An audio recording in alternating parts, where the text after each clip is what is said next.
$7 billion, $10 billion. There's different estimate dollar. Biggest U.S. embassy in the world, in the middle of Baghdad, the Green Zone. Already 200-plus troops sent to guard it. You've got IS, admittedly filled with al-Qaeda people and worse, running around chopping the Iraqi military and police heads off, murdering Christians. And then I see Fareed Zakaria on CNN endorsing it 2 mornings ago, saying how bad the president of Iraq is because he's with the Iranians. And then I see the prime minister, I call him president, criticizing Iran, claiming they're involved in a double deal, wanting a war. And then I see the weapons that were sent there to that region, right across the border to Syria in the last 3 years. Clearly, the blame is with the power structure. The blame is with Bush Jr. and Cheney going in there in 2003 on lies.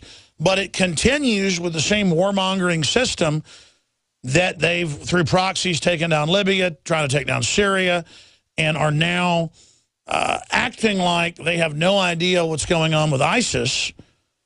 But then you see the power structure in the U.S., different groups endorsing different sides, Obama making a deal with Iran. That reportedly made Saudi Arabia mad, and so Saudi Arabia has launched this rogue attack. I want to dissect it and then ask you where it's all really going, because you just broke down what happened previously and some of the history of it.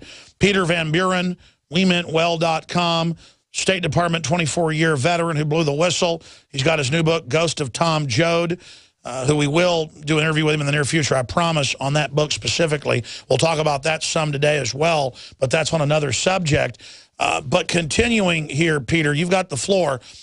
Break down, then, more of the history, where we currently are, and who you think is really behind the ISIS invasion and where you think that's going. Iraq right now is like a very, very large bucket of manure. You know, every time you take a handful out, all that's underneath that is more manure. Let's take a look back in history. In 2003, the Middle East was a difficult, messy, but somewhat stable situation. Saddam, for all his terrible, terrible things that he did as a dictator, was holding the disparate elements of Iraq together. Broadly, Sunnis, Shias, and Kurds, but of course within each of those groups there are many subgroups and splinter groups and people with different, very different opinions. When we went in 2003 and got rid of Saddam, a regime change very similar to the regime change that the Obama administration is now starting to bleed about with Maliki, getting him out of there. When we did that regime change in 2003, there was nothing to replace it. I was there for a big piece of that reconstruction, working for the State Department. In fact, that's the whole theme of my first book, We Meant Well, How I Helped Lose the War. And it was the whistleblowing in that book that got me run out of the State Department. We failed to reestablish either a strong central government or a basis of power that Iraq and the greater Middle East could live with. Instead, we flirted with one side or the other, particularly bouncing between the Sunnis and the Shias to see which one we were going to support. But ultimately, the bulk of American support came down behind Maliki. In 2006, we assisted him, if not appointed him, in taking over as prime minister. We watched as the bombing of the Shia mosque in Samarra triggered off the insurgency/civil war that we're seeing continuing now. We then continue to support Maliki despite his clear ties to Iran, trading what we thought was the long-term empowerment of Iran throughout the Middle East for some short-term gains and stability that would allow us to find an exit strategy in Iraq. And if these things sound complicated, they actually are. And one of the reasons we're seeing the chaos in Iraq right now, and we're going to see it continue, there's no question about that, is because these issues are complex and are not good things to solve, or resolve perhaps is a better word, with simple answers. The United States tried those simple answers for 9 years of occupation. We spent $2 trillion. We spent $42 billion training the Iraqi army, which outdid the French recently in terms of throwing down their weapons and running away. And we sacrificed 4,500 American lives. If all of that was too simple an answer, and it was, it's very unlikely that the United States is going to be able to do anything to kind of settle this problem now. What I'd like to do is talk about why what we're going to be doing will only make things worse. But I'll stop for a moment, Alex, to see if you have a different direction you wanted me to take it. Well, no, I mean, I totally agree with you. Just as a layman trying to research this from the outside and reporting on it for almost 20 years on air, it just seems to be a black hole that the military-industrial complex keeps stirred up. So there's people in the State Department, there's military personnel, there's even people in the CIA who genuinely want to stabilize and have a good civilization and who want to promote peace and prosperity. But at the higher levels, you've got an establishment that wants chaos and makes money off no-bid contracts.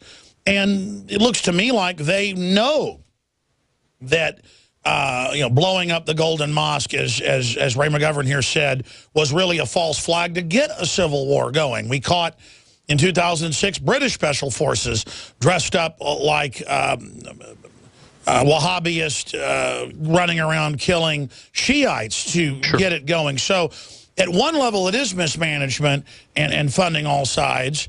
But when you get down to brass tacks, that's what they tell people that are moral. And so to us, it looks like it's just a big screw up. I mean, isn't this really at a certain level premeditated, that there are those that are milking the chaos? Certainly there are those who are milking the chaos. To say it's premeditated almost gives these folks more credit than they deserve. If it was premeditated, that at least is a plan, an evil, sad plan, but a plan nonetheless. My belief is certainly there are people who take advantage of chaos or who seek to get these things for their own advantage, and the defense contractors and people like Blackwater are way at the front of that list. Instead, my experience both in 24 years at the State Department and the time I was actually physically in Iraq negotiating with Sunnis and Shias was that what America did for those 9 years was chase a series of ever-changing short-term goals. The surge is a perfect example of a short-term goal. The idea was to figure out a way to put the Sunnis out of the fight, at least temporarily. And what we did is we went in and we basically paid them extraordinary amounts of money to stop fighting. At the same time, we allowed them to either settle scores amongst themselves or using U.S. Special Forces to pick off a few bad guys that they didn't like within their own ranks. All a Sunni sheikh had to do really was say, that guy over there is Al-Qaeda, and a night raid would take place, and that guy would disappear. Whether he was Al-Qaeda or somebody who owed the sheikh money or someone who had a family debt going back 200 years was irrelevant. The thing about paying protection money, as anyone who has ever watched a mafia movie knows, is that as soon as you stop paying it, the problem starts again. I sat down with a Sunni sheikh who had been paid off by the United States, who was more than happy to tell me that one of the reasons that we passed through his checkpoints, and in fact I was sitting in his living room alive, was because America had paid him to assume this new role, and he was actually fairly comfortable with the idea. But he warned me that the money was stopping. The transition to the Maliki government was also supposed to include this transition of payoffs, and that wasn't happening. And while he certainly was going to be a polite host and allow myself and my team to leave peaceably that day, he really couldn't assure us that it would go on forever. By no coincidence, about 3 weeks later, there were 7 people shot in the back of the head, not too far from where this guy works. It's certainly in his area of control. They turned out to be Shia leaders that had been rounded up somewhere and brought for execution. Anyone who says that what's happening in Iraq right now is a surprise or unpredictable or anything along those lines is a liar or a fool. I'll challenge readers to go to my blog, wemetwell.com. Go take a look at my blog post from 2011, predicting all of these things very accurately. And then ask yourself the question of who's working at the State Department now? The people who made the mistakes in 2011 that brought us to today? Or the people that blew the whistle on it and got kicked out? And the answer is it's the same people that helped create the mess, correct? Absolutely, yes. The cast of characters has not changed at all. Tom Ricks has a column where he's got a gentleman named Ali Kadiri explaining what to do next in Iraq. Kadiri was the longest continuously serving American in the Iraq War. He never left. Currently, the State Department's point man on Iraq, who's in Iraq right now, is a guy named Brett McGurk, who was the senior advisor to 3 or 4 American ambassadors and almost was ambassador to Iraq until my blog outed him for some naughty sexual escapades on the roof of the embassy that were too embarrassing even for the Senate Foreign Relations Committee to overlook. That said, they pushed him into a non-political position and he's running the show. It's the same people. It's difficult to imagine why we won't have the same results.